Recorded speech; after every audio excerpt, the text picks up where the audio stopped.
आपका times of stock market में। दोस्तों चल आप बात करते हैं आज की खबरों के बारे में। तो आज की पहली खबर है हमारी एमसीएक्स के ऊपर। तो एमसीएक्स आज चला है कितना 2.5% के आसपास, और 5 दिन पिछले 10% का इसने रिटर्न दे चुका है 5 दिन के अंदर अंदर। मंथली 24% का और 6 मंथ के अंदर 45% का। तो एमसीएक्स की आज ये 2.5% चलने का रीजन क्या है? आज एमसीएक्स को एक जो अपने प्लेटफॉर्म पे शिफ्टिंग हो रहा था उसके चलते आज इसमें एक न्यूज आई, इसकी पॉजिटिव न्यूज आई, जिसकी वजह से आज 2.5% चला। तो देखते हैं इसकी पॉजिटिव न्यूज क्या थी।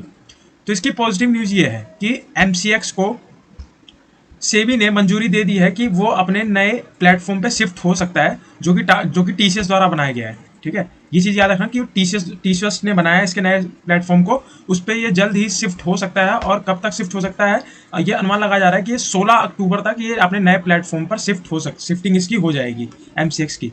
तो जिसके चलते आपको ये आज का मूव इसके अंदर एमसीएक्स के अंदर आपको देखने को मिला आज का मूव। तो बात करते हैं आज के अपने दूसरे स्टॉक की। तो आज का हमारा दूसरा स्टॉक है bank of Baroda. Bank of Baroda में क्या है? बैंक ऑफ बड़ौदा में आज 3.5% के आसपास की इसके अंदर गिरावट है। गिरावट का रीजन क्या है? पहले इसका 5 दिन का डेटा देखते हैं। 5 दिन में 3% और 1 महीने के अंदर इसने 3% का पॉजिटिव रिटर्न दिया है। ठीक है, तो आज का इसके 3.5% की गिरावट का क्या रीजन है? आज के इसके 3.5% की गिरावट का रीजन ये है कि इसने ऐप बनाया था बीओबी वर्ल्ड नाम का इसका एक ऐप था, जिसको आरबीआई द्वारा ये बैन कर दिया गया है। और ये इसके अंदर अपने कोई कस्टमर नहीं जोड़ सकते, नए अपने कोई कस्टमर नहीं जोड़ सकते, जिसकी वजह से आज लगभग से इसका प्राइस 4% फॉल किया था। फिर एंडिंग टाइम में थोड़ा सा इसने रिकवरी दिखाई।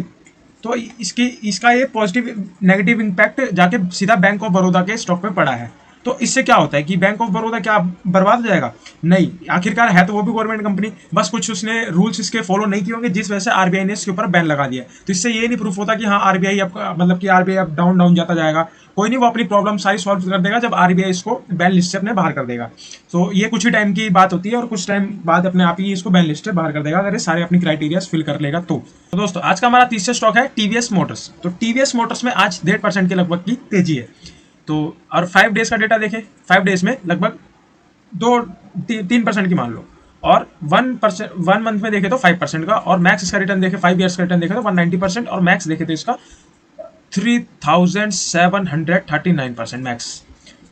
तो आज की बात करते हैं आज किसके 1.5% के चलने का आज की इसकी तेजी का रीजन क्या है। आज वैसे मार्केट पॉजिटिव थी, लेकिन इसके लिए एक पॉजिटिव न्यूज भी आई है आज। इसकी पॉजिटिव न्यूज क्या है? इसकी पॉजिटिव, जिसने ये डीएएम नाम की एक कैपिटल ब्रोकर है, जिसने कि इसका टारगेट बढ़ाया। इसने ये बोला है कि सभी ऑटो सेक्टर्स अच्छा परफॉर्म कर सकते हैं, जिसकी वजह से इस स्टॉक का प्राइस 1176 से बढ़ा के 3500 के अप्रॉक्स कर दिया है। और ये जिस वजह से आपको आज मोमेंटम देखने को मिला है टीवीएस मोटर्स के अंदर। इससे क्या आपको क्या पता लगता है कि क्या अब उसने डीएमसी कैपिटल ने बोल दिया था कि आप हमें खरीद लेना चाहिए? एनालिसिस करो, आपको अपनी खुद की एनालिसिस करनी है। एनालिसिस के हिसाब से अगर आपको सेक्टर पसंद आता है और अगर आपको वो सही टाइम लगता है आपको इन्वेस्टमेंट करने का, तो आप जरूर इसमें इन्वेस्टमेंट कर सकते हो। मगर किसी के कहने पे, किसी पे बोलने पे आप अपनी हार्ड अर्न मनी आप नहीं लगा सकते। तो इसका ये है कि आपको जो चीज़ ठीक लगे, आपकी एनालिसिस होनी चाहिए। जिस चीज़ में आपका पैसा लग रहा है उसके अंदर आपकी एनालिसिस होनी चाहिए प्रॉपर, उसके फंडामेंटल्स, उसके टेक्निकल्स, सब चीज़ आपको पता होनी चाहिए। आपका टारगेट, आपका प्राइस कितने साल तक होल्ड करना है, सब चीज़ जब तक आपको नहीं पता रहेगी आप रिटर्न नहीं बना सकते। और किसी के कहने पर आप एक बार रिटर्न बना लो, 2 बार रिटर्न बना लो, लेकिन तीसरी बार ऐसा आपको वो चकमा देगा ना कि आपका जो रिटर्न बनाया हुआ है वो भी गायब हो जाएगा और प्लस आपकी जेब से भी पैसा चले जाएगा। तो इसीलिए जो भी चीज़ कर रहे हो अपनी एनालिसिस उसके अंदर होनी चाहिए। किसी के कहने पे आपको 1 रुपया भी किसी भी स्टॉक में नहीं डालना है। तो तीसरा स्टॉक है आज का हमारा हिंदुस्तान जिंक। तो हिंदुस्तान जिंक लगभग आज बिल्कुल हल्की फुल्की सी गिरावट है इसके अंदर, ये 0.60 पैसे के आसपास की गिरावट है। तो आज इसके अंदर एक न्यूज़ आई है मार्केट क्लोजिंग होने के बाद। इसकी न्यूज़ क्या है कि गवर्नमेंट इसके अंदर से अपना 3.5 स्टेक सेल कर रही है। तो इससे क्या पता लगता है कि कंपनी में क्या कुछ मतलब कोई बैड न्यूज़ आने वाली है, जिसकी वजह से गवर्नमेंट को पहले पता लग गया तो वो अपना स्टॉक आउट कर रही है यहाँ से। नहीं दोस्तों, इसके लिए हमें चेक करना पड़ेगा, इसके फंडामेंटल्स पे चेक करना पड़ेगा। तो चलते हैं इसके फंडामेंटल्स पे। इसके फंडामेंटल्स में क्या है? इसके फंडामेंटल्स में क्या है कि अभी इसके ये चीज़ देखो पहले कि ये अपने जो इसका पीएस कंपेरिजन अपने सेक्टर में ये सबसे टॉप की कंपनी है हिंदुस्तान जिंक।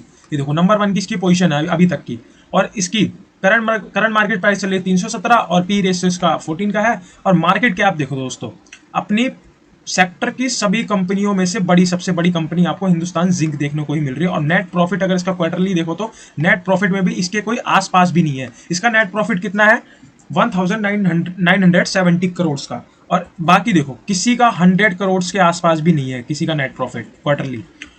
और ये क्वार्टरली प्रॉफिट वैल्यू की देखे तो 36% माइनस, कोई दिक्कत नहीं है।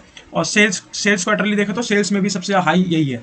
और इसके अंदर प्रमोटर का स्टेक देखो 64.92, मतलब कि आधे से ज़्यादा इसका जो शेयर्स है वो अभी इसके प्रमोटर्स के पास ही है। तो इसका मतलब इसका इस चीज़ से हमें क्या समझ में आता है कि कंपनी तो मतलब कि खराब है, ऐसा कुछ है नहीं उसके अंदर जिसकी वजह से हमें आपको माल बेचना पड़े। तो चलते हैं इसके पैटर्न की तरफ, शेयर होल्डर्स पैटर्न की तरफ, कि आगे इसके शेयर होल्डर पैटर्न की तरफ। तो पैटर्न में हमें क्या देखने को मिलता है, सबसे पहले तो प्रमोटर्स का लगातार स्टेक एक जरा बना पड़ा है, ठीक है, कोई इधर कोई हिलापन नहीं है इधर। 92% ऑलरेडी पूरा सेशन पूरा एकदम सेम एक तरह से बना पड़ा है। तो चेक करते हैं अब एफआईएस की पोजीशन। एफआईएस की पोजीशन में हल्का हल्का धीरे धीरे करके इसने माल बेचा है, कोई नहीं ज़्यादा पोजीशन इसके पास थी भी नहीं और इसने हल्का फुल्का माल बेचा है। तो बात करते हैं डीआईएस की। तो डीआईएस ने लगभग यहाँ से 2.90% था, फिर यहाँ पे 2.95% स्टेक इसने बढ़ाया, फिर यहाँ 3 था, 3 से कोई नहीं है, चलता रहता है, छोटा मोटा है, कोई नहीं, कुछ 0 पॉइंट्स का कुछ है फर्क। तो अब बात करते हैं गवर्नमेंट की।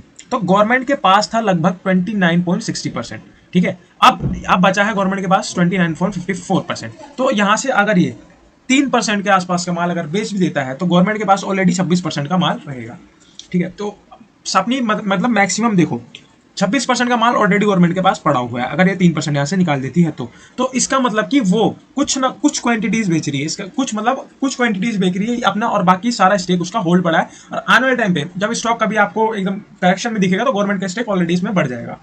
तो पब्लिक के पास देखो, पब्लिक के पास मुश्किल से 1.77% का माल है इसके अंदर, बाकी सारा का सारा माल अभी इसके पास प्रमोटर के पास है और डीआईएस के पास है और गवर्नमेंट के पास है। ये तीन मेन इसके शेयर होल्डर्स हैं जिनके पास इसके शेयर पड़े हुए हैं। तो इससे क्या समझ में आता है कि कंपनी को ऐसा कुछ नहीं हो रहा, गवर्नमेंट को क्या है कि थोड़ा अभी वो एक तरह से जैसे हम प्रॉफिट बुकिंग करते हैं तो वैसे गवर्नमेंट कर रही है, फिर उसके बाद जब थोड़ा सा करेक्शन कोई दिखेगी तो अपना माल दोबारा से ऐड कर देगी। सो दोस्तों बात करते हैं अपने लास्ट स्टॉक की, टॉप 5 के अपने लास्ट स्टॉक की बात करते हैं। तो हमारा टॉप 5 का लास्ट स्टॉक है तो बजाज ऑटो में क्या चीज़ है, बजाज ऑटो में 5 ईयर्स का रिटर्न देखें तो 5 ईयर्स का रिटर्न लगभग 93% का, ये ब्लू चिप कंपनी है तो जिस हिसाब से आपको 93% के आसपास का रिटर्न दिखता है, थोड़ा इधर उधर हो जाता है 100% से कोई दिक्कत नहीं है। और 1 ईयर का रिटर्न देखें, 1 ईयर में लगभग 40% के आसपास का, 6 मंथ्स में लगभग 20% के आसपास का, मंथली देखें 5% और आज का देखें तो इसका लगभग आधे % की तेजी है। तो आज के दिन में आज इसके अंदर एक न्यूज़ आई है, एक न्यूज़ क्या आई है कि बजाज ऑटो अब इंडिया में अपनी एक स्क्रैम्बलर 400X लॉन्च कर रहे हैं, किससे फाइट करने के लिए, आइचर मोटर्स से। आइचर मोटर्स की क्या है, रॉयल एनफील्ड से फाइट करने के लिए। और इसका जो प्राइस रहेगा स्टार्टिंग का वो रहेगा 2,63,000, इसका स्टार्टिंग का प्राइस रहेगा। तो आज के दिन में लॉन्च कर रही है तो इससे आपको स्टॉक्स पे इफेक्ट देखने को इसका मिल सकता है लॉन्ग टर्म में। लॉन्ग टर्म के हिसाब से आप इसमें इन्वेस्टमेंट पर्पस के लिए सोच सकते हैं, लेकिन इन्वेस्टमेंट करना अपने हिसाब से सोच के, देख के, एनालिसिस करके, फंडामेंटल टेक्निकल सब चीज देख के इन्वेस्टमेंट आपको करनी है। सो दोस्तों आशा करता हूँ वीडियो आपको अच्छी लगी हो, तो वीडियो अगर अच्छी लगी चाहो तो आप चैनल को लाइक एंड सब्सक्राइब कर सकते हो। तो मिलते हैं आपसे नेक्स्ट वीडियो में, जब तक के लिए टाटा बाय बाय।